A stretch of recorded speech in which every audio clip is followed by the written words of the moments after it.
पृथ्वी माता जो है मृगछाला देती है, और अदिति माता उनकी मैया जो है वो उन्हें कौपीन देती है, लंगोट देती है।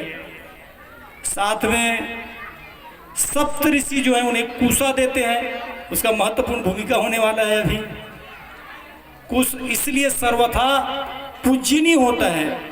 आप केवल और केवल दाह संस्कार कार्य में जो कुश इस्तेमाल होता है, उपयोग होता है, उसके छोड़ के कुश जो है कभी अपवित्र नहीं होता। आप 12 महीना कुश का उपयोग कर सकते हैं। तो सप्त ऋषि कुशा देते हैं, और सरस्वती माता जो है रुद्राक्ष देती हैं।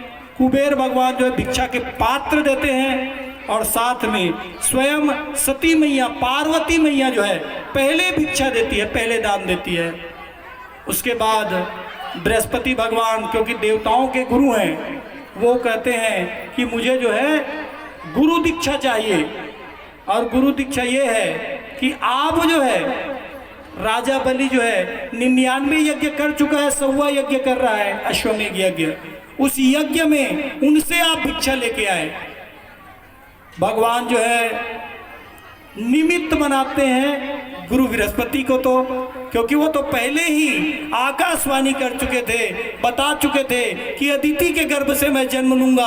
और क्योंकि दानवों के लिए अनुकूल समय चल रहा है, इसलिए उन्हें युद्ध में परास्त नहीं कर सकते। लेकिन वही दानवों को अगर वामन रूप धारण करके मैं जाके उन्हें भिक्षा के द्वारा, छल के द्वारा छल सकता हूं, क्योंकि दानशीलता की अधिकता है बलि में। अभी कुछ प्रसंग पहले यही बात हुई थी कि अति रूपेण वै सीता, अति गर्वेण रावण, अति दानात बलिर्बंधु, अति सर्वत्र वर्जेत। तो दानशीलता की अधिकता थी।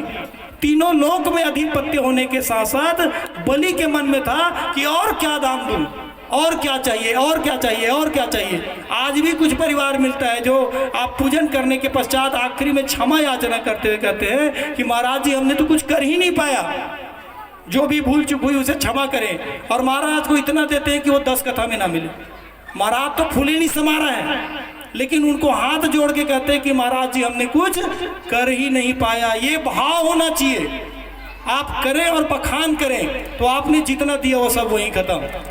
तो जो भी कर रहे हैं फिर भी परमात्मा से कहें भगवान हमने तो कुछ कर ही नहीं पाया। ये दानशीलता का भाव बलि के अंदर।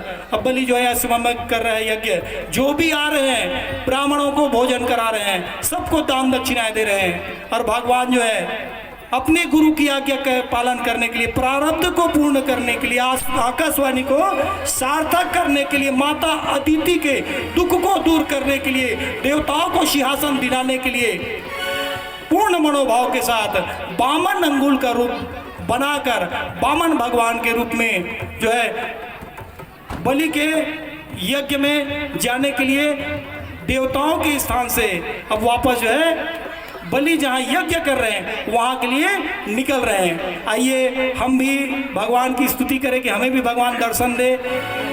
दर्शन के अभिलाषी है, क्योंकि सुबह से यही तैयारी चल रही कि वामन अवतरण है, आज से झांकी प्रारंभ है, तो अटल आवास में वामन भगवान का प्रादुर्भाव होगा। प्रेम से बोलिए वामन भगवान की जय। बोल वृंदावन बिहारी लाल की जय।